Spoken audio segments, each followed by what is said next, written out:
Hello students, good evening to all of आप सभी का the bio and civil junctions पर मैं आमिर सिद्दीकी हार्दिक स्वागत और अभिनंदन करता हूं। कैसे हैं दोस्त आप लोग? उम्मीद करता हूं कि अच्छे होंगे, स्वस्थ होंगे और आप लोगों की पढ़ाई लिखाई का कार्य बेहतरीन तरीके से चल रहा होगा। किसी तरीके की समस्या का सामना नहीं करना पड़ रहा होगा। आप सभी लोगों का रिवीजन का कार्य भी बेहतरीन तरीके से चल रहा होगा। दोस्तों, जैसा कि आप सभी लोग जानते हैं, मॉर्निंग की क्लास में हम सभी लोगों ने इंपॉर्टेंट माइटोकॉन्ड्रिया के बारे में अपने कॉन्सेप्ट क्लियर किए थे। साथ में एंटीरियर पिट्यूटरी वाला कॉन्सेप्ट भी क्लियर कर लिया था और हाइपोथैलेमस से कौन से प्रश्न बन सकते हैं उनके बारे में हम सभी लोगों ने बेहतरीन तरीके से देखा था। शाम की क्लास में हम सभी लोग आज बात करेंगे टैक्सोनॉमी के बारे में। टैक्सोनॉमी इंपॉर्टेंट है आपके एग्जामिनेशन के पॉइंट ऑफ व्यू से और टैक्सोनॉमी से एक लॉन्ग क्वेश्चन देखने को मिल सकता है। टैक्सोनॉमी से एक लॉन्ग और शॉर्ट क्वेश्चन देखने को मिल सकता है। टैक्सोनॉमी ऑफ एंजियोस्पर्म प्लांट, आपके सिलेबस में टैक्सोनॉमी ऑफ एंजियोस्पर्म प्लांट्स दिया गया है और आपने देखा होगा एंजियोस्पर्म प्लांट्स में टैक्सोनॉमी के बारे में बात करना है। जब इसके बारे में बात किया जाता है तो आप सभी लोग बाखूबी जानते हैं यहां से कौन से क्वेश्चन पूछे जाने के चांस हैं। एग्जामिनेशन के पॉइंट ऑफ व्यू से यहां से आपसे कौन सा क्वेश्चन पूछा जा सकता है। तो सबसे पहले तो आप सभी लोगों को यहां पर एक क्वेश्चन पूछा जाने का चांस है क्लासिफिकेशन से। क्लासिफिकेशन से एक क्वेश्चन पूछे जाने का चांस है। मतलब इस सेक्शन से दो प्रश्न बन सकते हैं। इस सेक्शन से दो प्रश्न बन सकते हैं। एक प्रश्न बन सकता है क्लासिफिकेशन पर आधारित, जिसमें आप सभी लोग जानते हैं आपके सिलेबस में मेंशन है Bentham and Hooker system of classification. Bentham and Hooker के अलावा हचिंसन सिस्टम ऑफ क्लासिफिकेशन भी पूछा जा सकता है। इंगलर प्रांटिल सिस्टम ऑफ क्लासिफिकेशन भी पूछा जा सकता है। यहां से दो प्रश्न बनने के चांस हैं। क्लासिफिकेशन से 125 वर्ड्स में पूछा जा सकता है। 125 वर्ड्स में यहां क्लासिफिकेशन से आप लोगों से क्वेश्चन पूछा जा सकता है। साथ में आप सभी को पता है इसमें फैमिलीज दी हुई है। एक फैमिलीज से प्रश्न बन सकता है और ये जो फैमिलीज से प्रश्न बनेगा ये 200 वर्ड्स में बनेगा। तो इस सेक्शन से आपको दो प्रश्न देखने को मिल सकते हैं अपने एग्जामिनेशन में। अब इस सेक्शन की इंपॉर्टेंस आप समझ सकते हैं कि इस सेक्शन की क्या इंपॉर्टेंस है। यहां से क्लासिफिकेशन से प्रश्न बन सकते हैं। क्लासिफिकेशन में स्पेशली आप बात करेंगे तो यहां पर आर्टिफिशियल सिस्टम ऑफ क्लासिफिकेशन है, इससे प्रश्न बन सकता है। आर्टिफिशियल सिस्टम ऑफ क्लासिफिकेशन है, आर्टिफिशियल सिस्टम ऑफ क्लासिफिकेशन है, इससे प्रश्न बन सकता है जी। आर्टिफिशियल सिस्टम ऑफ क्लासिफिकेशन से प्रश्न बन सकता है। दूसरा प्रश्न बन सकता है नेचुरल सिस्टम ऑफ क्लासिफिकेशन से। याद रखना है नेचुरल सिस्टम ऑफ क्लासिफिकेशन से, नेचुरल सिस्टम ऑफ क्लासिफिकेशन से प्रश्न बन सकता है। ज्यादा चांस ये है कि आपको एग्जामिनेशन में नेचुरल सिस्टम ऑफ क्लासिफिकेशन देखने को मिलेगा। मतलब ज्यादा चांस इसका है, 3 स्टार का ये प्रश्न हो सकता है कि आपसे Bentham and Hooker system of classification या फिर नेचुरल सिस्टम ऑफ क्लासिफिकेशन से प्रश्न मिल सकता है। मतलब ये बेहद इंपॉर्टेंट है क्योंकि आपके सिलेबस में मेंशन है और साथ में यहां पर आपसे मिल सकता है phylogenetic system of classification. Phylogenetic system of classification, phylogenetic system of classification से प्रश्न देखने को मिल सकता है।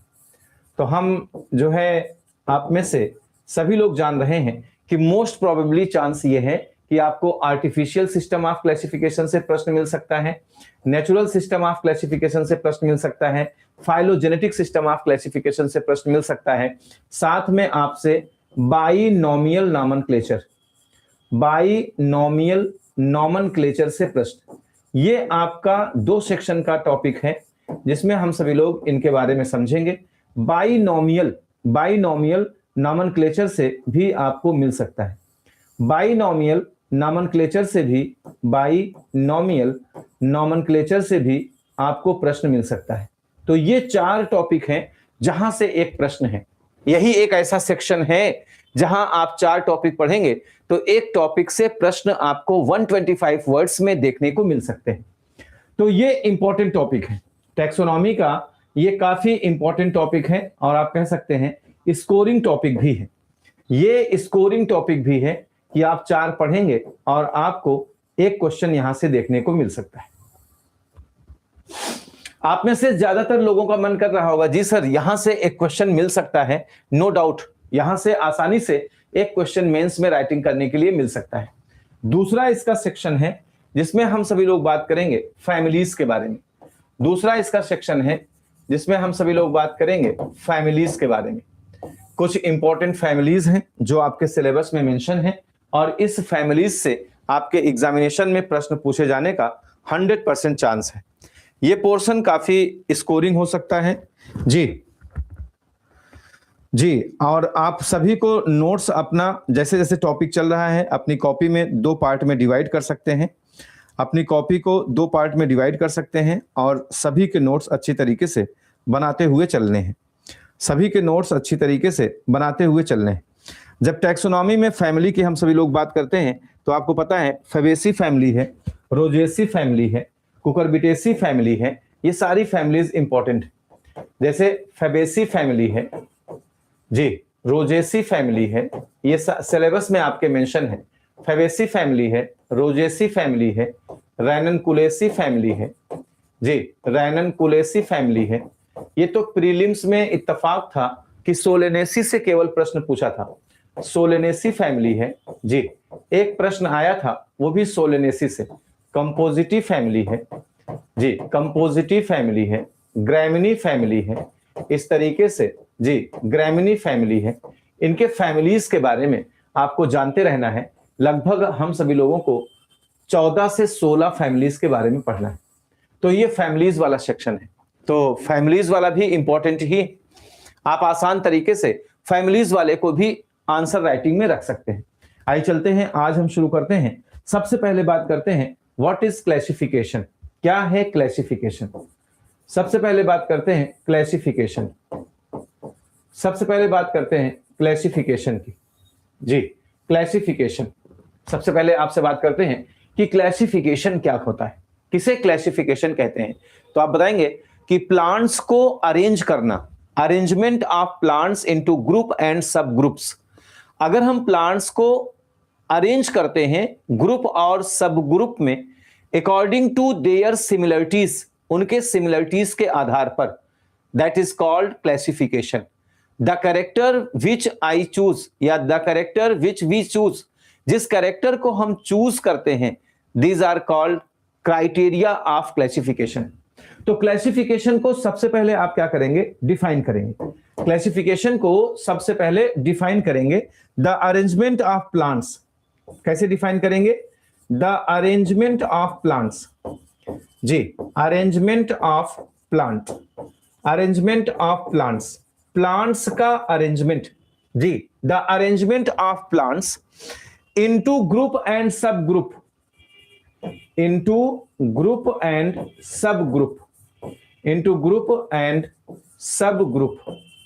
प्लांट का ग्रुप और सब ग्रुप में arrangement, arrangement of plant into group and subgroups. Group में और सब ग्रुप्स में प्लांट का arrangement on the basis of similarities, on the basis of similarities of character, similarities of character के आधार पर, similarities of characters, similarities of characters, similarities of characters is called classification. इसे हम सभी लोग क्या कहते हैं, इसे हम सभी लोग क्लासिफिकेशन के नाम से जानते हैं। इसे हम सभी लोग क्लासिफिकेशन के नाम से जानते हैं जी, याद रखिएगा। The arrangement of plants into group and subgroups on the basis of similarities of characters is called classification. हम उम्मीद करते हैं कि जो भी क्लासिफिकेशन आपसे पूछा जाएगा, जो भी क्लासिफिकेशन आपसे पूछा जाएगा, उस क्लासिफिकेशन में पहली डेफिनेशन आप सभी लोगों की यही रहेगी कि क्लासिफिकेशन आपसे बेंथम एंड हुकर का पूछे, या आपसे जो है कैरोलस लिनियस का पूछे, या फिर आपसे इंगलर प्रांटिल का पूछे, या फिर हचिंसन का पूछे, जिसका भी पूछेगा आप सभी लोग उसमें क्लासिफिकेशन को ऐसे डिफाइन करेंगे। The arrangement of plants into groups and सब ग्रुप्स। प्लांट्स का ग्रुप और सब ग्रुप में अरेंजमेंट करना on the basis of similarities of characters is called classification. इसे हम सभी लोग क्या कहते हैं? इसे हम सभी लोग क्लासिफिकेशन के नाम से जानते हैं। There are 3 types of classification. यहां पर आपको बताना है there are 3 types of classification. There are 3 types of classification. There are 3 types of classification. 3 प्रकार के क्लासिफिकेशन हैं। There are 3 types of classification. 3 प्रकार के क्लासिफिकेशन हैं।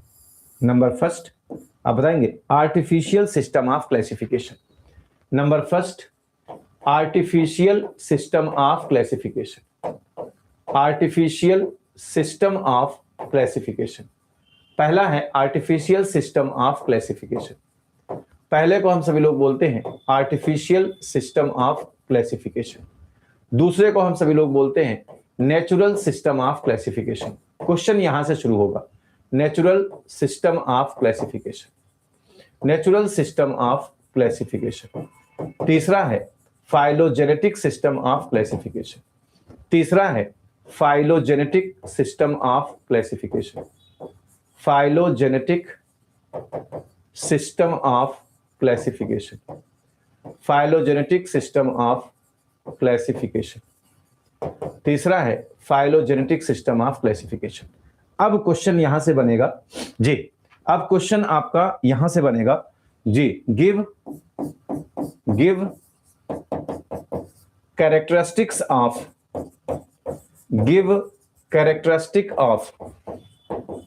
artificial system of classification. Give characteristic of artificial system of classification. Artificial system of classification. Artificial system of classification का characteristic बताएं।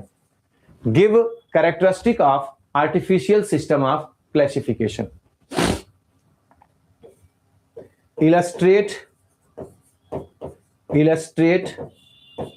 this system of classification. Illustrate this system of classification. System of classification. Also gives, ये 200 words में बन सकता है। Classification also gives merit and demerits. Merits and demerits. इसके merits and demerits बताएं।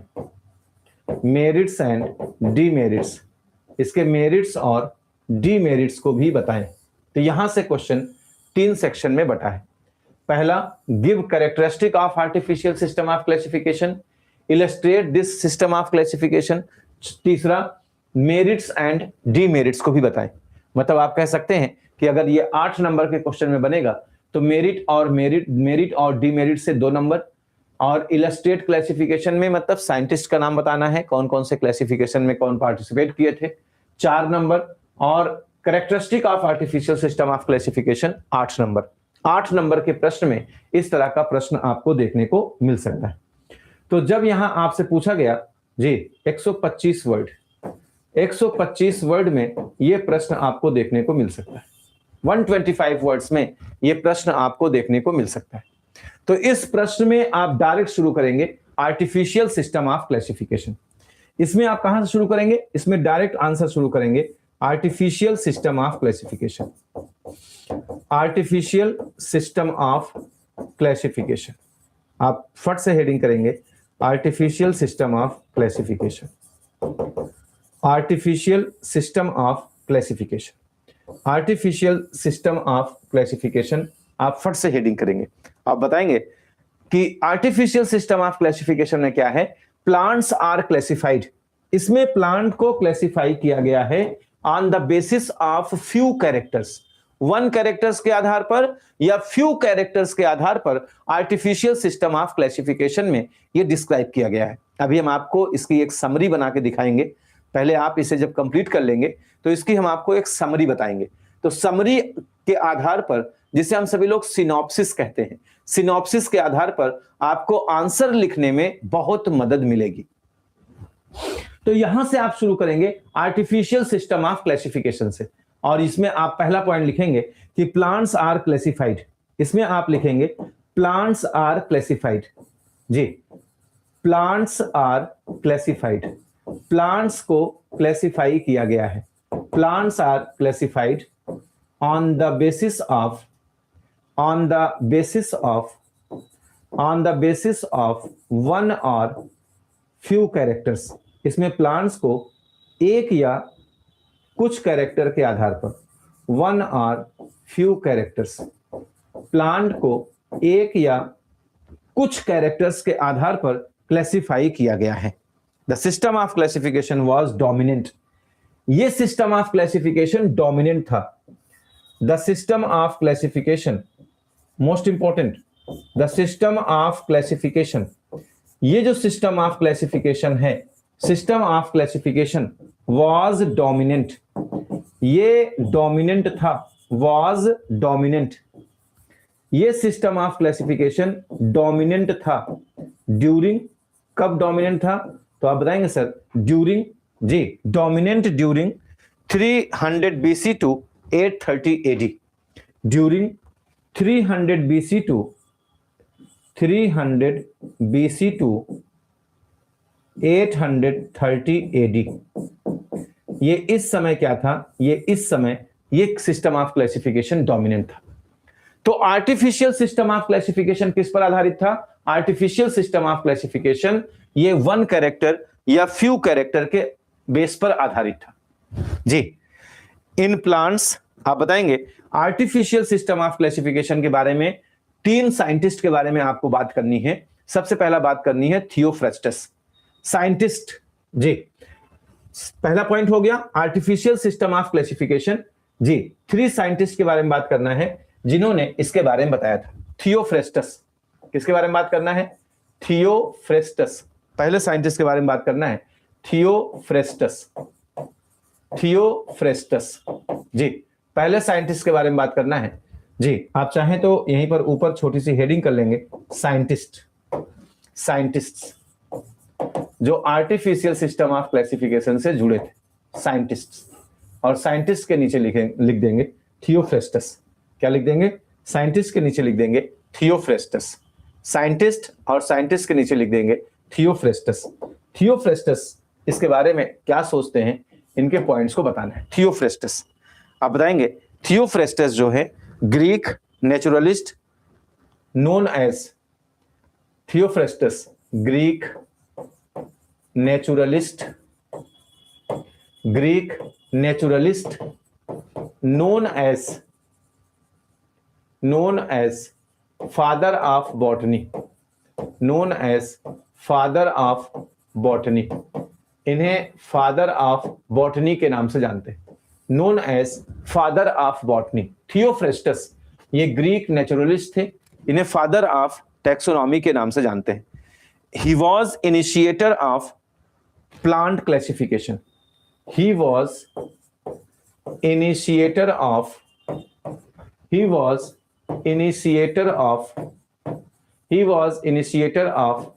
Plant classification. ये प्लांट क्लासिफिकेशन के initiator के नाम से जाने जाते हैं। जी, he was initiator of plant classification, इन्हें प्लांट क्लासिफिकेशन के इनिशिएटर के रूप में जाना जाता है। He first of all gave artificial system of classification, he first of all, इन्होंने सबसे पहले, फर्स्ट ऑफ ऑल गेव, इन्होंने सबसे पहले दिया था artificial system of classification.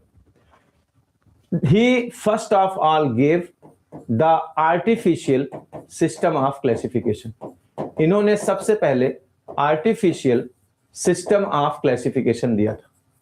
Artificial system of classification, इन्होंने first of all artificial system of classification दिया था।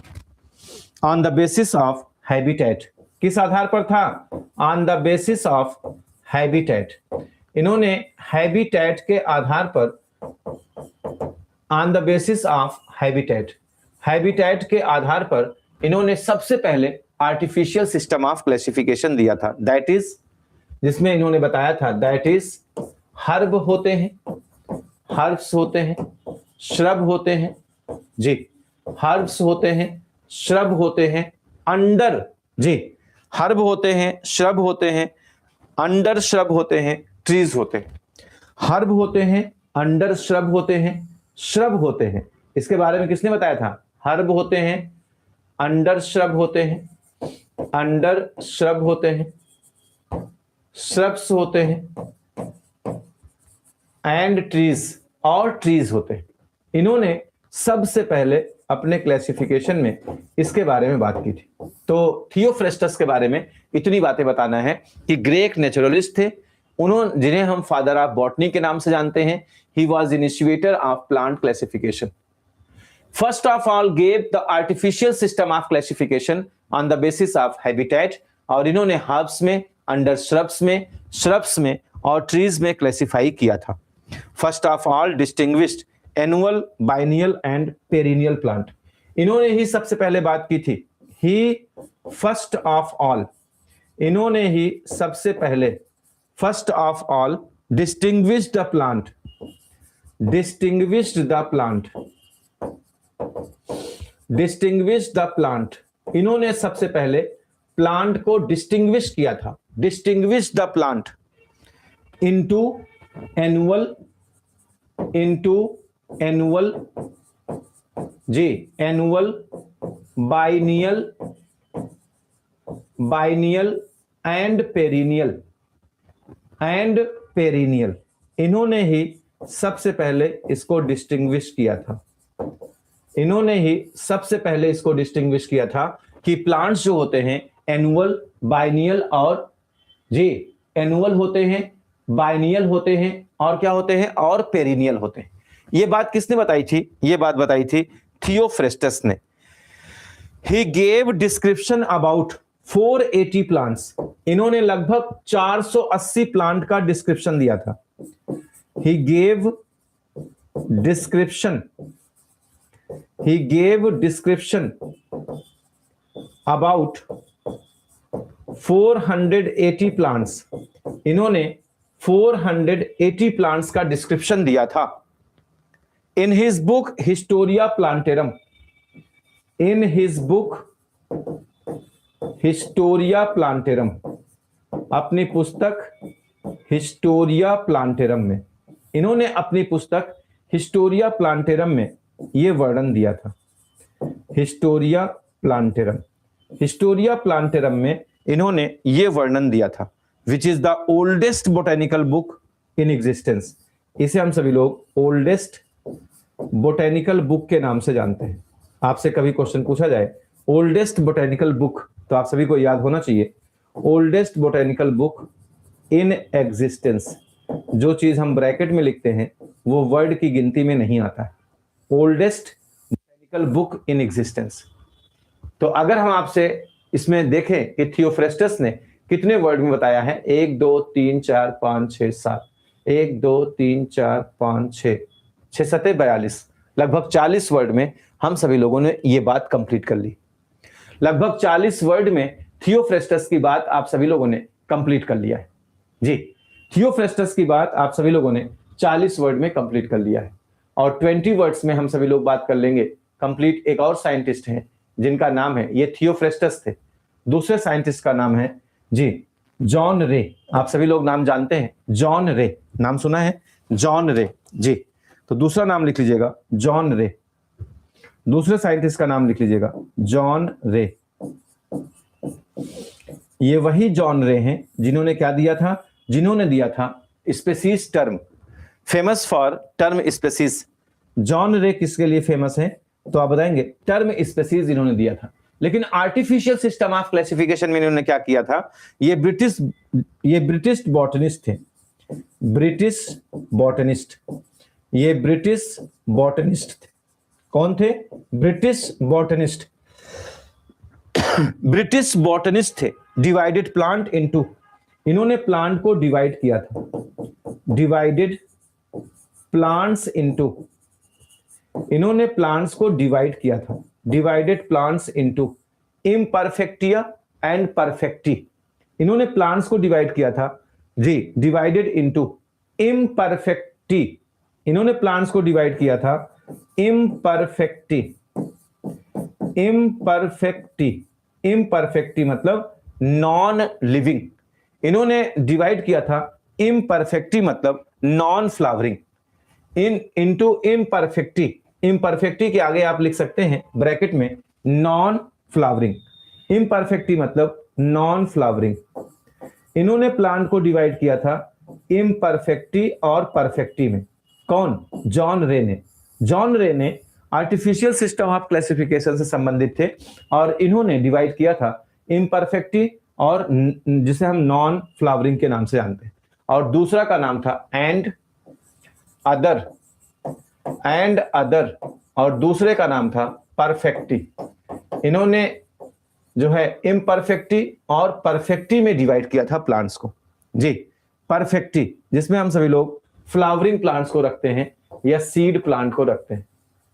फ्लावरिंग प्लांट्स जिसमें हम सभी लोग फ्लावरिंग प्लांट्स को रखते हैं या सीडेड प्लांट को रखते हैं।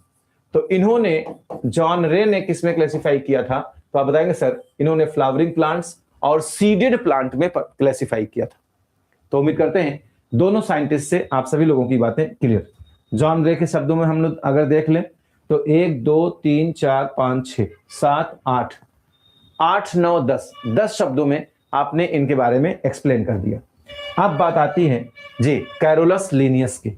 अब बात आती है कैरोलस लीनियस की। आप सभी लोग बताएंगे कैरोलस लीनियस तीसरे साइंटिस्ट थे। कैरोलस लीनियस, कैरोलस लीनियस तीसरे साइंटिस्ट थे कैरोलस लीनियस, जिसे हम सभी लोग फादर ऑफ टैक्सोनॉमी और फादर ऑफ जी कैरोलस लीनियस नोन एज, इन्हें जाना जाता है known as father of taxonomy. इन्हें फादर ऑफ टैक्सोनॉमी के नाम से जानते हैं। किसके नाम से जानते हैं? फादर ऑफ टैक्सोनॉमी के नाम से जानते हैं। And father of systematic botany, and father of systematic botany. इन्हें हम सभी लोग फादर ऑफ सिस्टमैटिक बॉटनी के नाम से भी जानते हैं। फादर ऑफ सिस्टमैटिक बॉटनी के नाम से भी जानते हैं। तो आप सभी को याद रखना है कैरोलस लीनियस के बारे में कि इन्हें father of taxonomy and father of systematic botany के नाम से भी जानते हैं। किसके नाम से जानते हैं? इन्हें हम सभी लोग father of taxonomy and father of systematic botany के नाम से जानते हैं। He gave his system of classification in his 2 books. इन्होंने अपनी 2 पुस्तक में जी, इन्होंने अपनी 2 पुस्तक में अपने क्लासिफिकेशन को दिया था। अभी तक आप सीखे थे कि एक पुस्तक, लेकिन अब आप जानेंगे he gave his system of classification. He gives his system of classification. इन्होंने अपने सिस्टम ऑफ क्लासिफिकेशन को दिया था क्लासिफिकेशन इन हिज 2 बुक्स, अपनी 2 पुस्तक में। इन हिज 2 बुक्स, अपनी 2 पुस्तक में। Number first genera plantarum, genera plantarum में इन्होंने अपने सिस्टम ऑफ क्लासिफिकेशन को 2 बुक में दिया था, जेनेरा प्लांटेरम, और दूसरी पुस्तक थी स्पेसीज प्लांटेरम। जेनेरा प्लांटेरम और स्पेसीज प्लांटेरम में इन्होंने अपना एक्सप्लेनेशन दिया था। 2 पुस्तक में दिया था, genera plantarum and species plantarum. तो इनकी और बुक्स भी आप सभी लोग जानते हैं, जेनेरा प्लांटेरम है, स्पेसीज प्लांटेरम है, सिस्टेमा नेचुरी है, आप लोग जानते हैं। कैरोलस लीनियस की एक पुस्तक है सिस्टेमा नेचुरी है। एक है हमने आपको बताया है हार्टस उपलैंडिकस, हार्टस उपलैंडिकस भी है, लेकिन उसका यहां पर काम नहीं है। हार्टस उपलैंडिकस भी है और फिलोसोफिया बोटेनिका भी है। अगर आपसे कभी पूछा जाए कि लीनियस की कौन कौन सी बुक हैं, तो आप बताएंगे कि लीनियस की बुक हैं जी, लीनियस की बुक हैं जेनेरा प्लांटेरम, सिस्टेमा स्पेसीज प्लांटेरम, सिस्टेमा नेचुरी, हार्टिकस, आप बताएंगे कि हार्टस उपलैंडिकस और फिलोसोफिया बोटेनिका। फिलोसोफिया बोटेनिका मतलब आपको कम से कम इनकी 5 बुक याद रखनी है। लेकिन कैरोलस लीनियस ने अपना सिस्टम ऑफ क्लासिफिकेशन इन्हीं 2 बुक्स में पब्लिश कराया था, जेनेरा प्लांटेरम और स्पेसीज प्लांटेरम। वैसे इंपॉर्टेंट है स्पेसीज प्लांटेरम, लेकिन किताबें लिखती हैं कि इनका artificial system of classification 2 book में था। तो उम्मीद करते हैं याद रहेगा आप सभी लोगों को। जी, याद रहेगा आप सभी लोगों को। तनाया मिश्रा जी क्लियर हैं? अब्दुल मुनाफ जी, मंजू कर्नवाल जी, सुषमा जी नमस्ते, खुश रहिए। मनोज कुमार जी, लता नयन जी, जी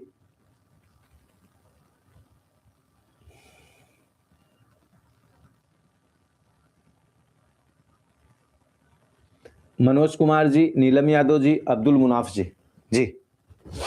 और उम्मीद करते हैं यहां तक की बातें आप सभी लोगों की बेहतरीन तरीके से क्लियर, यहां तक का पॉइंट आप सभी लोगों का बेहतरीन तरीके से क्लियर। जी, तो कैरोलस लीनियस ने अपने एक्सप्लेनेशन में ये बातें दी थी, father of taxonomy and father of systematic botany. He gave his system of classification in his 2 books. इन्होंने अपनी 2 पुस्तक में अपने सिस्टम ऑफ क्लासिफिकेशन को दिया था। जी, 7300 species of plants are classified. इनके द्वारा 7300 प्लांट्स, इसमें आप लिखेंगे 7300 plants, 7300 plants are classified, are classified, are classified on the basis of sexual character, on the basis of sexual character।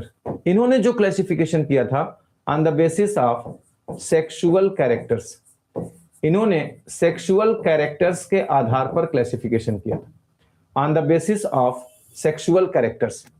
7300 plants are classified। Carolus Linnaeus ने 7300 plants को classified किया था on the basis of sexual characters, या आप बताएंगे characters of stamens, या आप बताएंगे characters of stamens, characters of stamens, stamens के कैरेक्टर के आधार पर। मतलब कैरेक्टर ऑफ स्टेमेंस मतलब स्टेमेंस कैसे अटैच्ड होता है। जैसे आपने पढ़ा था कि स्टेमेन अटैच्ड होता है डॉर्सी फिक्स्ड, स्टेमेन अटैच्ड होता है बेसी फिक्स्ड, स्टेमेंस अटैच्ड होता है एडेनेट। जी, हमने आपको समझाया था स्टेमेन अटैच्ड होता है वर्सेटाइल, एडेनेट, डॉर्सी फिक्स्ड, बेसी फिक्स्ड, ये जो आपने पढ़ा था डाइडाइनमस, टेट्राडाइनमस, ये सब इस बेस पर क्लासिफाई किसने किया था? इस बेस पर क्लासिफाई किया था आपके कैरोलस लीनियस ने। कैरोलस लीनियस ने पेरीगाइनस, एपीगाइनस, हाइपोगाइनस के आधार पर भी क्लासिफिकेशन किया था। तो जब आप डिटेल में लिखेंगे तो यही लिखेंगे कि 7300 plants are classified on the basis of sexual characters या कैरेक्टर्स ऑफ स्टेमेंस। इसमें आप बताएंगे स्टेमेंस अटैचमेंट, इसमें हम बात करते हैं स्टेमेंस अटैचमेंट के बारे में।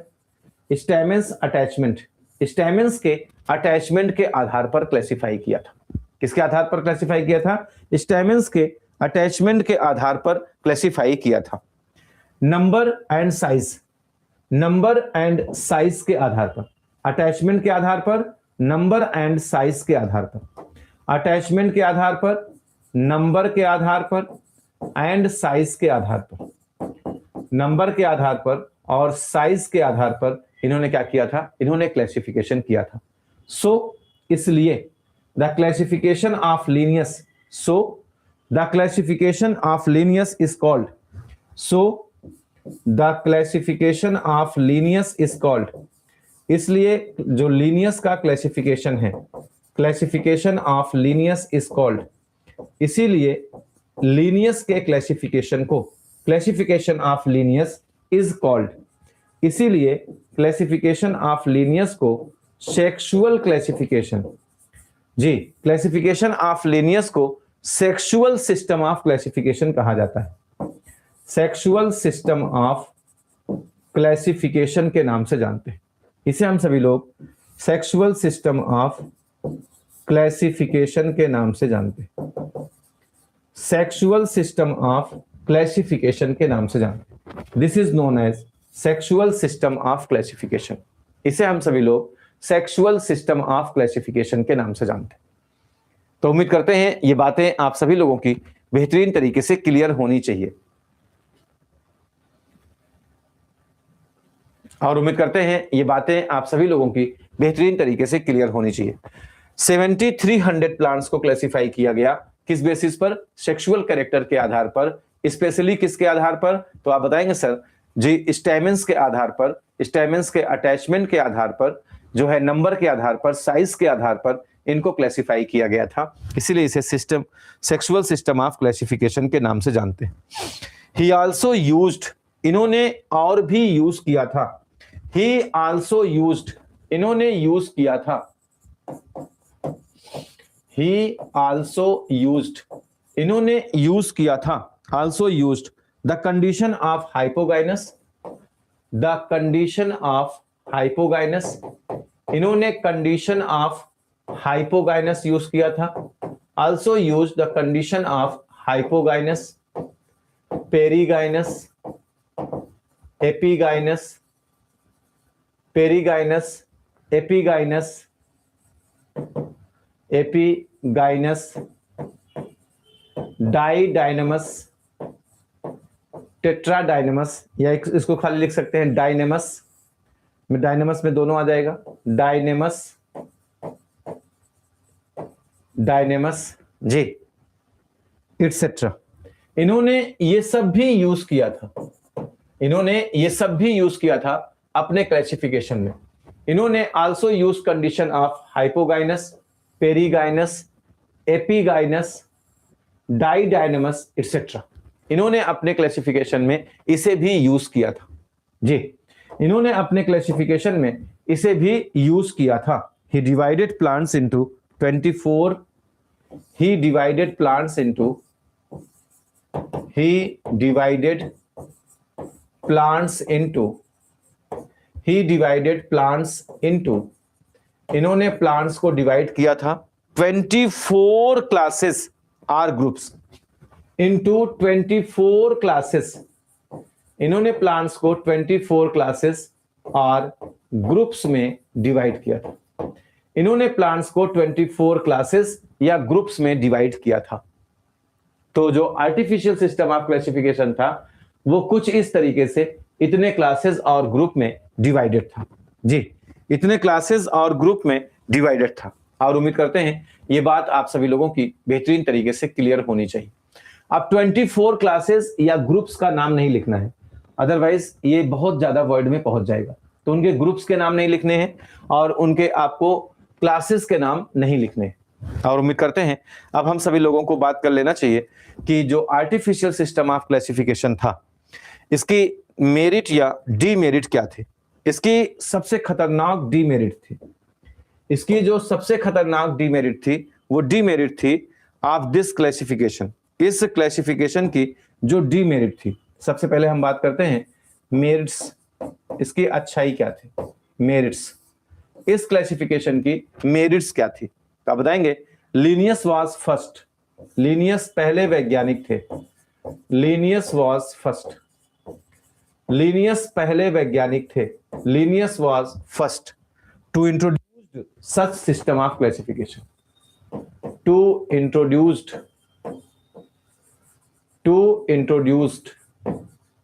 सच सिस्टम ऑफ क्लासिफिकेशन।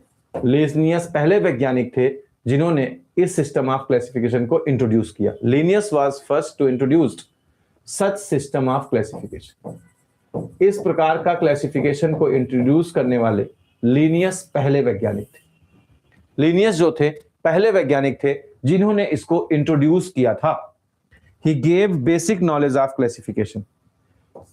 इन्होंने बेसिक नॉलेज, मेरिट क्या थी, it provides basic knowledge, it provides basic knowledge.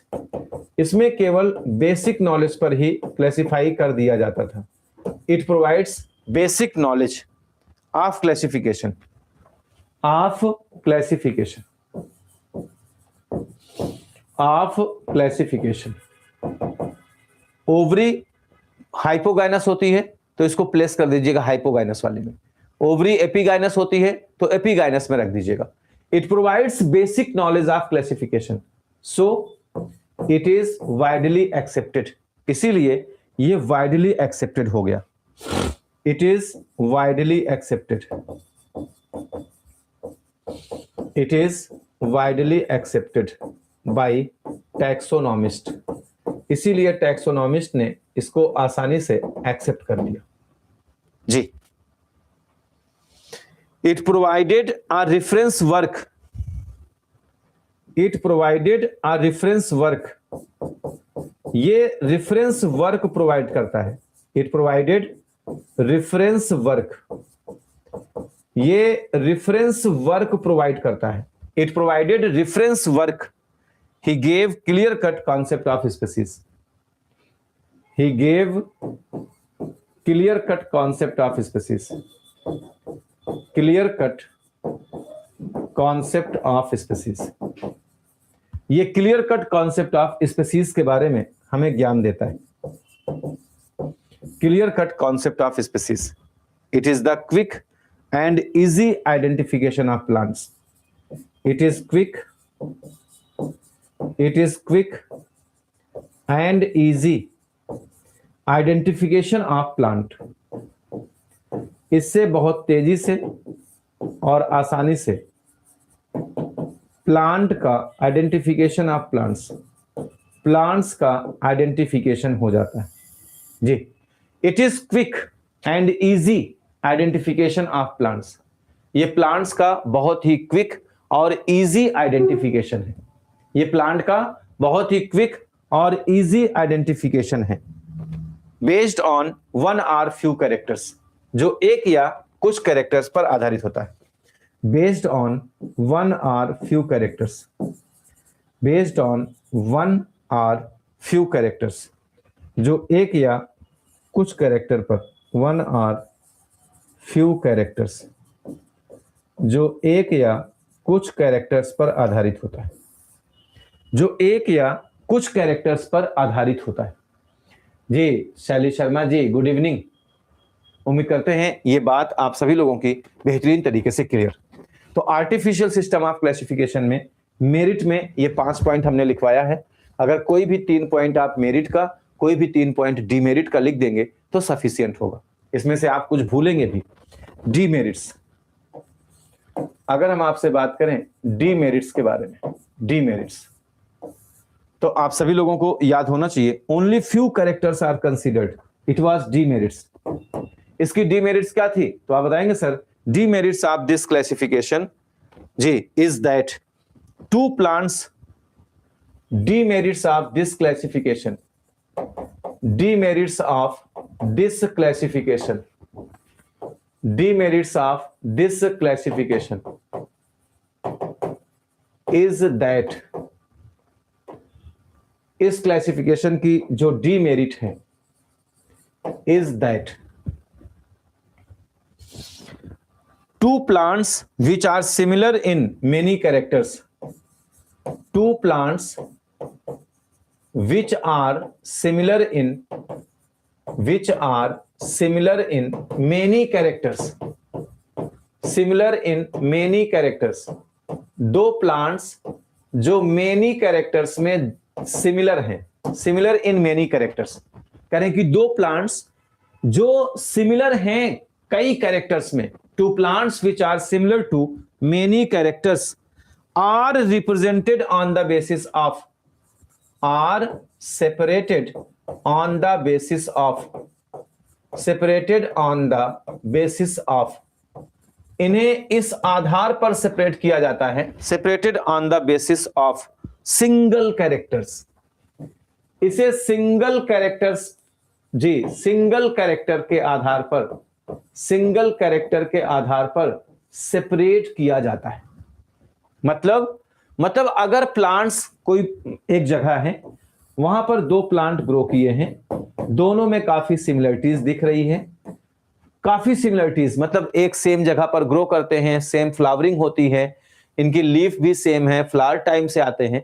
लेकिन अगर ये हाइपोगाइनस है और ये एपीगाइनस है, तो मतलब एक कैरेक्टर के आधार पर, अगर ये बेसी फिक्स्ड है, ये डॉर्सी फिक्स्ड है, तो इसके आधार पर इनको अलग अलग क्लासिफाई किया गया।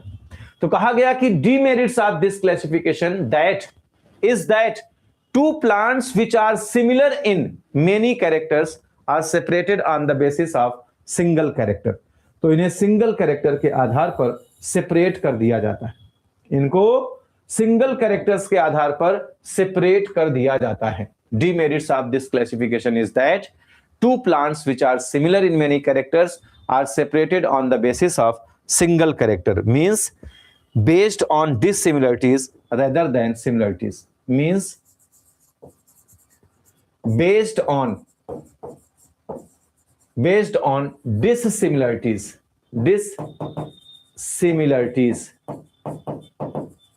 rather than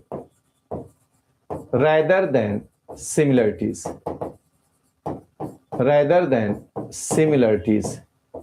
कह रहे हैं कि ये डिससिमिलरिटीज पर आधारित है, सिमिलरिटीज पर आधारित नहीं है। ये सबसे बड़ी इसकी डीमेरिट्स थी। दूसरी डीमेरिट्स इसकी इंपॉर्टेंट है, ये पहली भी इंपॉर्टेंट है। Members of different groups are usually not similar in hereditary pattern. members of different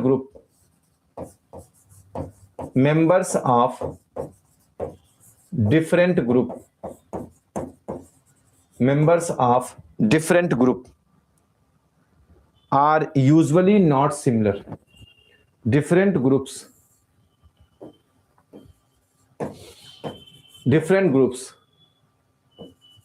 are not usually similar. जी, members of different groups are not usually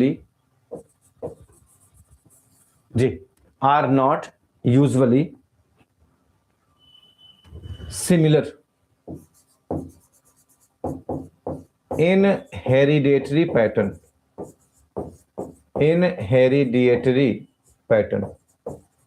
hereditary pattern में ये सिमिलर नहीं होते।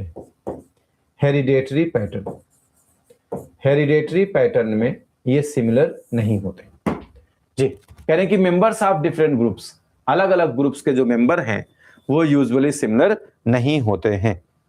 प्रोवाइड ओनली लिमिटेड इंफॉर्मेशन, ये केवल limited information provide करता है, ये इसकी डीमेरिट है। प्रोवाइड ओनली लिमिटेड इंफॉर्मेशन, ये केवल लिमिटेड इंफॉर्मेशन प्रोवाइड करता है, ये भी इसकी क्या है, एक डिससिमिलरिटीज है। Provide only limited information. Not related phylogenetically, no relation, not related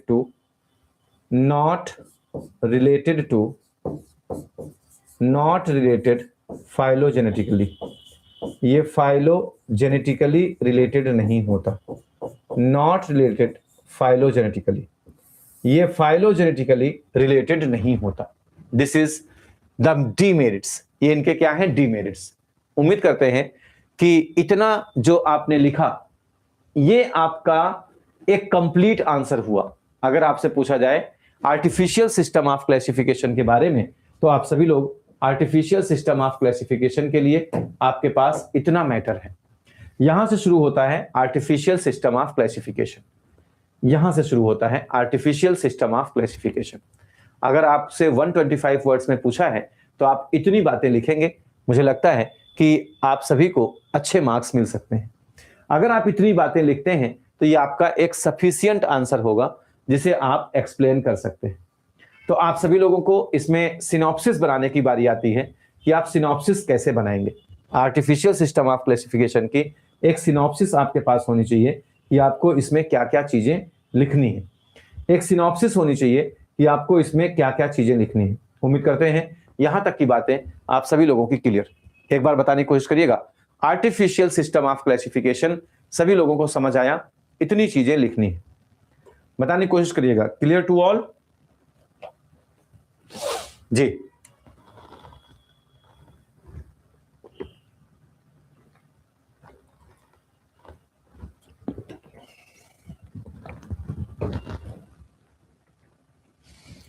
जी शैली शर्मा जी, सुषमा जी, नीलम जी, लता नयन जी, मंजू कर्नवाल जी, अब्दुल मुनाफ जी, तनाया मिश्रा जी, मनोज कुमार जी, बताने की कोशिश करिएगा।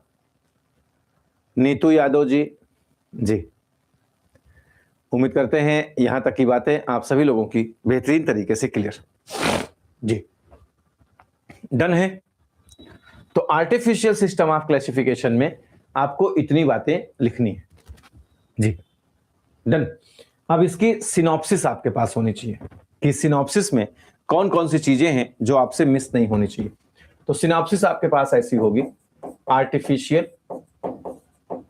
System of classification, artificial system of classification, artificial system of classification. Artificial system of classification में सबसे पहले जो आपको लिखना है वो लिखना है सबसे पहले और सबसे important, one or few characters, one or few characters. ये वन आर फ्यू कैरेक्टर्स पर आधारित। दूसरा लिखना है डोमिनेंट 300 BC2, डोमिनेंट, ये पॉइंट इंक्लूड करना है, डोमिनेंट 300 BC2 830 AD, 830 AD। उसके बाद आ जाना है जी, उसके बाद आ जाना है साइंटिस्ट, उसके बाद आ जाना है साइंटिस्ट। साइंटिस्ट के बारे में आपको बताना है, 3 साइंटिस्ट के बारे में बताना है।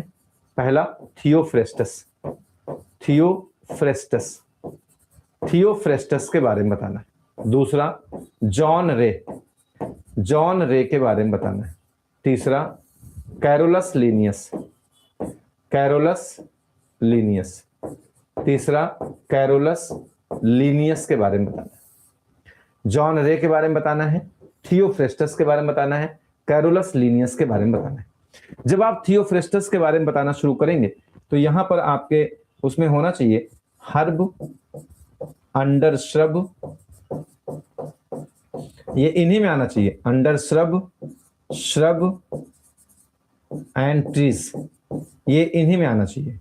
इसी में आना चाहिए एनुअल, अपनी कॉपी में लिखना है एनुअल, बाइनियल एंड पेरिनियल। इसके बारे में बात किसने किया था? इसके बारे में बात किया था थियोफ्रेस्टस ने। तो यहां से आपको लिखने में मदद मिलेगी और यहीं पर आपको लिखना है हिस्टोरिया प्लांटेरम। हिस्टोरिया प्लांटेरम से आपको समझ में आया, हिस्टोरिया प्लांटेरम। यहां हिस्टोरिया प्लांटेरम से आपको समझ में आया 480 प्लांट्स। क्या समझ में आया? 480 प्लांट्स। डन। तो थियोफ्रेस्टस में ये 3 बातें लिखनी, थियोफ्रेस्टस में ये 3 बातें लिखनी है जो आपको मदद करेंगी। नेक्स्ट पे आ जाइएगा, जॉन रे ने क्या किया था? जॉन रे में बताइएगा जी, डिवाइडेड, इन्होंने क्या किया था? Divided plants into, divided plants, इन्होंने प्लांट्स को डिवाइड किया था इनटू इम्परफेक्टी। किसमें डिवाइड किया था? इम्परफेक्टी और परफेक्टी में। इन्होंने प्लांट्स को इम्परफेक्टी और परफेक्टी में डिवाइड किया था। अब इतने से आपको लिखने को मिल जाएगा कि इम्परफेक्टी का मतलब नॉन फ्लावरिंग होता है और परफेक्टी का मतलब होता है फ्लावरिंग या सीड प्लांट। फिर आ जाएंगे कैरोलस लीनियस में। कैरोलस लीनियस में आपको बताना है इन्हें father of taxonomy and father of systematic botany के नाम से जानते हैं। पहली बात, इनकी पुस्तक के बारे में बताना है, 2 books, 2 books, genera plantarum, genera plantarum. तो यहीं पर आपको क्लिक करेगा कि इन्होंने जेनेरा प्लांटेरम में एंड स्पेसीज प्लांटेरम में इसका डिस्क्रिप्शन दिया था, जेनेरा प्लांटेरम और स्पेसीज प्लांटेरम। फिर यहीं पर बताना है 7300 plant species, plant species,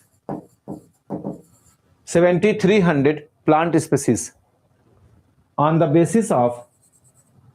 the basis of sexual character, on the basis of sexual character, on the basis of sexual characters, stamens, stamens में आपको याद है कि स्टेमेंस के अटैचमेंट पर, उनके नंबर पर और उनके साइज पर, उनके अटैचमेंट पर, नंबर पर और साइज पर इन्होंने क्लासिफिकेशन किया था।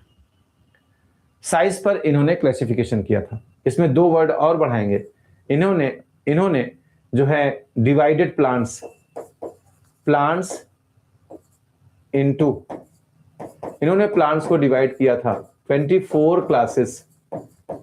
क्लासेस में, या आप बताएंगे ग्रुप्स में डिवाइड किया था। ये बात भी याद रखना है। एपिगाइनस, पेरिगाइनस, एक पॉइंट और बढ़ा देंगे कि sir hypogynous, epigynous and perigynous etcetera पर इन्होंने ही क्लासिफिकेशन किया था। ये आपका क्या हुआ, ये आपकी समरी हुई, ये आपको लिखने में मदद करेगी। और नीचे लिख देंगे मेरिट्स और डीमेरिट्स। एक लाइन और खींचेंगे कि इसके क्या एडवांटेज थे और इसके क्या डिसएडवांटेज थे, इसके बारे में आप सभी लोग बात कर लेंगे। इसके क्या एडवांटेज थे और इसके क्या डिसएडवांटेज थे, इसके बारे में आप सभी लोग बात कर लेंगे कि ये यहाँ पर इंपॉर्टेंट रोल प्ले करता है। ये यहाँ पर क्या करता है, ये यहाँ पर इंपॉर्टेंट रोल प्ले करता है। ये यहाँ पर क्या करता है, इंपॉर्टेंट रोल प्ले करता है। तो उम्मीद करते हैं सिनॉप्सिस से आपको एक आइडिया मिल जाएगा और किस तरीके से लिखना है, ये बात आप सभी लोगों के लिए बेहद इंपॉर्टेंट है। अगर आपके पास सिनॉप्सिस रहेगी तो ये चीजें आपको आसानी से समझ में आ जाएंगी। जी, बताने की कोशिश करिएगा। सिनॉप्सिस में एक लाइन नीचे लिख लीजिएगा, मेरिट्स और डीमेरिट्स भी आपको लिखना है। इसमें आपको मेरिट्स के बारे में और इसके डीमेरिट्स के बारे में भी लिखना है। जी, इसमें आपको मेरिट्स के बारे में और डीमेरिट्स के बारे में भी लिखना है। और उम्मीद करते हैं यहां तक की बातें आप सभी लोगों की क्लियर। जी, डन है। नेक्स्ट आगे बढ़ते हैं, नेक्स्ट की तरफ चलते हैं। Most important artificial system of classification का कॉन्सेप्ट आपका क्लियर। इसी में आपको मेरिट्स और डीमेरिट्स के बारे में लिखना है। नीचे आप ऐड कर देंगे, ऐसे एक लाइन खींच लेंगे, मेरिट्स एंड डीमेरिट्स। मेरिट्स के बारे में बताना है, कोशिश करना है कि कम से कम मेरिट्स के लिए 3 पॉइंट्स लिखे होने चाहिए। और इसी तरीके से डीमेरिट्स में भी बताना है, डीमेरिट्स में कम से कम 3 पॉइंट लिखे होने चाहिए। 6 पॉइंट मतलब 30 से 40 शब्दों में आपको मेरिट और डीमेरिट को वाइंड अप कर लेना है। आगे चलते हैं जी, नेक्स्ट पर बात करते हैं। इंपॉर्टेंट है natural system of classification. Heading करिएगा दूसरा इंपॉर्टेंट, आपके सिलेबस में इसका नाम मेंशन है, natural system of classification. Natural system of classification. Next heading करिएगा natural system of classification. Question आपसे क्या बनेगा, डिस्क्राइब या जो है give characteristic of natural system of classification. Natural system of classification के बारे में बताएं। गिव एंड डिस्क्राइब लिख सकता है कि give and describe natural system of classification. आपको नेचुरल सिस्टम ऑफ क्लासिफिकेशन के बारे में बताना है। नेचुरल सिस्टम ऑफ क्लासिफिकेशन की जब हम बात करते हैं तो आप सभी लोग जानेंगे कि sir this system of classification on the basis of all available character. ये किस पर था, on the basis of all available characters. ये सभी अवेलेबल कैरेक्टर्स पर आधारित था। एक इंपॉर्टेंट पॉइंट है ऑल अवेलेबल कैरेक्टर्स कि मतलब कभी धोखे से पूछ ले कि artificial system of classification natural system of classification से कैसे अलग रहता है, तो ये भी पॉइंट आपको मदद करेंगे कि नेचुरल सिस्टम ऑफ क्लासिफिकेशन जो था sir on the basis of all available characters, ये सभी अवेलेबल कैरेक्टर्स पर आधारित था। More emphasis was given to natural system of classification after Linnaeus. Linnaeus के बाद मोर एम्फेसिस, जी मोर एम्फेसिस, ज्यादा जोर दिया गया, मोर एम्फेसिस was given on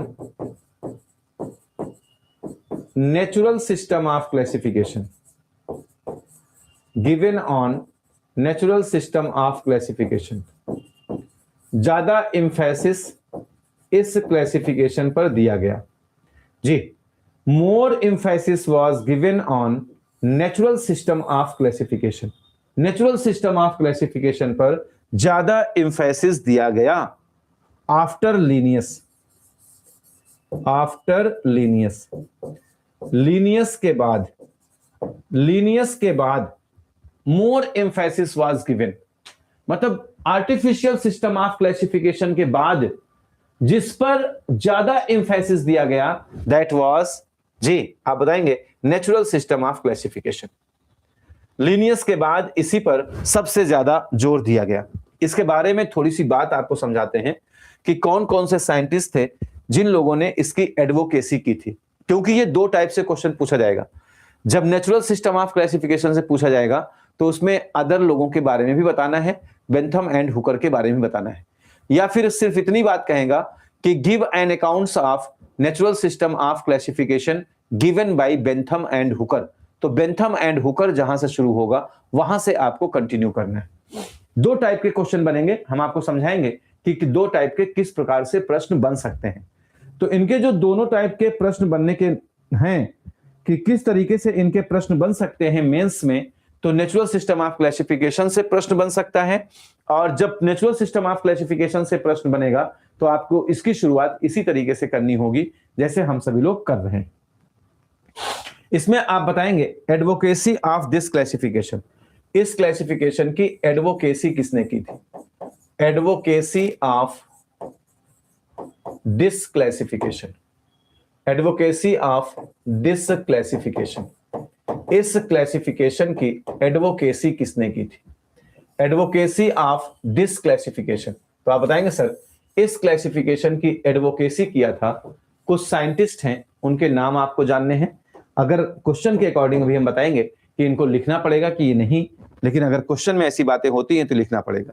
एक साइंटिस्ट थे, उनका नाम था BLD Jussieu, BLD जूसिव,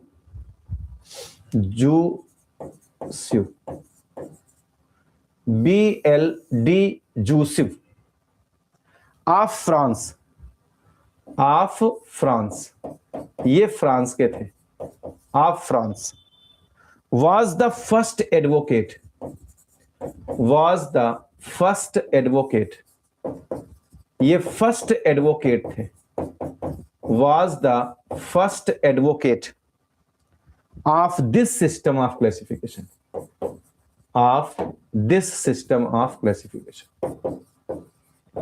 this system of classification, इस सिस्टम ऑफ क्लासिफिकेशन के पहले एडवोकेट थे BLD जूसिव।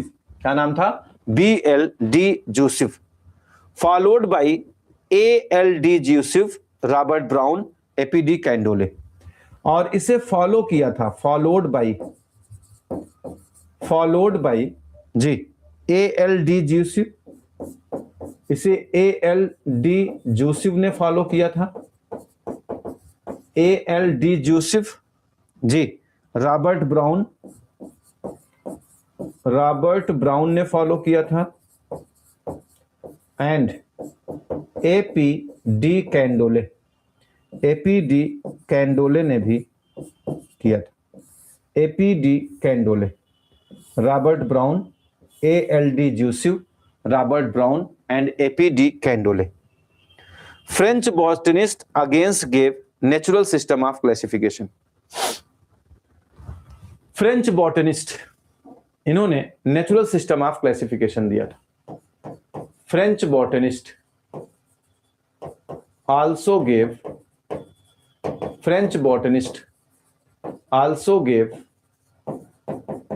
Natural system of classification, इन्होंने नेचुरल सिस्टम ऑफ क्लासिफिकेशन दिया था, नेचुरल सिस्टम ऑफ क्लासिफिकेशन, इन्होंने नेचुरल सिस्टम ऑफ क्लासिफिकेशन दिया था। इन्होंने क्या किया था? नेचुरल सिस्टम ऑफ क्लासिफिकेशन दिया था, नेचुरल सिस्टम ऑफ क्लासिफिकेशन दिया था जी, natural system of classification in which 161 families, इनके क्लासिफिकेशन में इन विच 161 फैमिलीज, इन्होंने 161 फैमिलीज के बारे में बात की थी। इन्होंने अपने क्लासिफिकेशन में 161 फैमिलीज के बारे में बात की थी।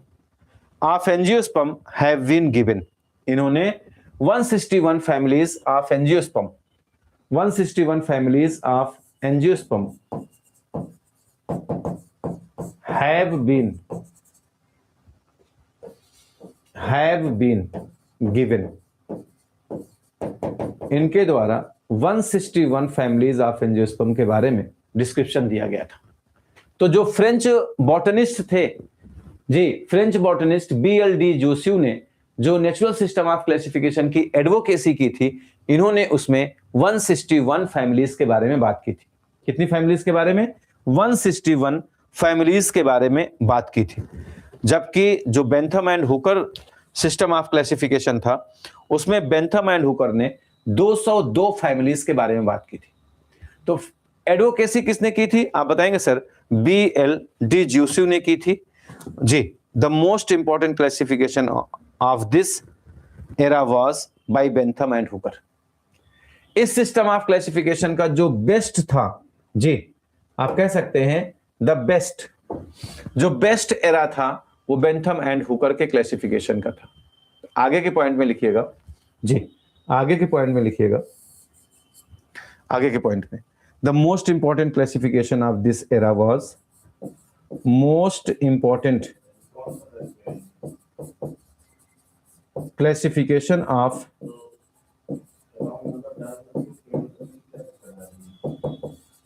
most important classification of this era was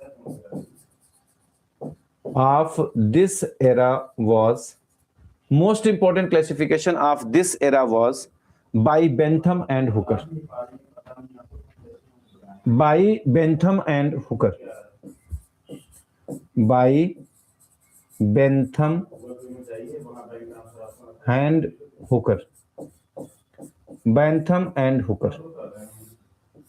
Bentham and Hooker 1862 से 1883 जी। करें कि जो मोस्ट इंपॉर्टेंट क्लासिफिकेशन था इस एरा का, उसे Bentham and Hooker system of classification के नाम से जानते हैं। किसके नाम से जानते हैं? Bentham and Hooker system of classification के नाम से जानते हैं। This was the last natural system of classification. ये last natural system of classification था। This was the last natural system of classification. Natural system of classification. This was the last natural system of classification. ये natural system of classification का last system था। ये आपके examination के लिए important है, क्योंकि बेंथम एंड हुकर के बारे में ये मेंशन चीजें हैं जो आपको जानते रहना है। This classification was not affected by concept of evolution. ये ऐसा क्लासिफिकेशन है जो कॉन्सेप्ट ऑफ इवोल्यूशन से अफेक्ट नहीं होता।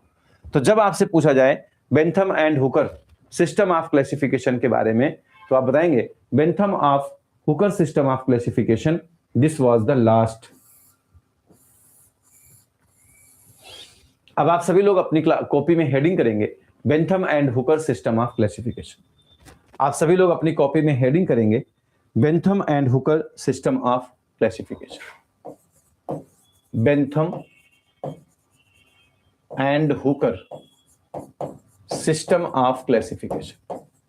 Bentham and Hooker system of classification. Bentham and Hooker system of classification. जी, Bentham and Hooker system of classification. आप अपनी एग्जाम की कॉपी में भी हेडिंग को ऐसे बॉक्स में डालेंगे, क्योंकि आप ब्लैक और ब्लू पेन यूज करेंगे। Bentham and Hooker system of classification. आप यहां लिखेंगे दिस वाज जी most important classification of natural selection. Most important classification of the most important classification of, यहां से लिखना है जब आपसे बेंथम एंड हुकर के बारे में पूछा जाए। Most important, the most important classification, ये मोस्ट इंपॉर्टेंट क्लासिफिकेशन है। The most important classification of natural system of classification. Natural system of classification, ये नेचुरल सिस्टम ऑफ क्लासिफिकेशन का मोस्ट इंपॉर्टेंट, आप बताएंगे, classification, most important classification. This classification was not affected by, this classification was not, this classification was not affected by, this classification was not affected by, जी, ये classification affected नहीं था concept of evolution, concept of evolution, ये concept of evolution पर आधारित नहीं था, evolution पर, concept of evolution से अफेक्टेड नहीं था. It was given after publication of Darwin theory of evolution, because it was given, because it was given after publication of, it was given after publication of, it was given after publication of Darwin theory of evolution, Darwin theory of evolution, Darwin theory of evolution. ये Darwin की evolution theory के बाद publish हुआ था. Darwin की evolution की theory कब आई थी? 1959, 1959 में आई थी डार्विन थ्योरी ऑफ एवोल्यूशन. ये डार्विन थ्योरी ऑफ एवोल्यूशन के बाद पब्लिश हुआ था, इसलिए ये एवोल्यूशन, डार्विन के एवोल्यूशन थ्योरी से अफेक्टेड नहीं होता है. इसलिए क्या होता है? इसलिए ये अफेक्टेड नहीं होता है. और उम्मीद करते हैं ये बात आप सभी लोगों की बेहतरीन तरीके से क्लियर होनी चाहिए.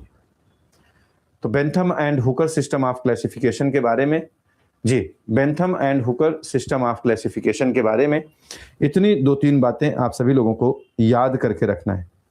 आर्टिफिशियल सिस्टम ऑफ क्लासिफिकेशन आपने अपनी कॉपी में लिखा है, कैसा फील कर रहे हैं? जी, आर्टिफिशियल सिस्टम ऑफ क्लासिफिकेशन आपने अपनी कॉपी में लिखा है, देख करके कैसा फील हो रहा है कि ये आपको कैसा अच्छा लग रहा है? इतना मैटर आप लिखेंगे तो मैं उम्मीद करता हूं कि काफी अच्छा आप फील भी करेंगे. तो यहां तक की बातें आप सभी लोग बेहतरीन तरीके से कवर करके रखेंगे. कल की क्लास में इसके आगे बढ़ेंगे और बेंथम एंड हुकर के बारे में और चीजों को समझाते हुए चलेंगे, इनके क्लासिफिकेशन को देखेंगे, साथ में इनके मेरिट्स और डीमेरिट्स के बारे में भी देखेंगे. हम सभी लोग 3 प्रश्न पर काम करना शुरू कर दिए हैं और आशा करते हैं आप सभी लोग अपना बेहतरीन तरीके से रिवीजन करते रहेंगे और इनका रिवीजन बहुत अच्छे तरीके से सिनॉप्सिस के माध्यम से करना है. सिनॉप्सिस से चीजें आप तक काफी अच्छी तरीके से पड़ी रहेंगी. तो आज के लिए इतना, मिलते हैं आपसे मॉर्निंग में. Thank you to all of you. Good night, शुभ रात्रि, जय हिंद.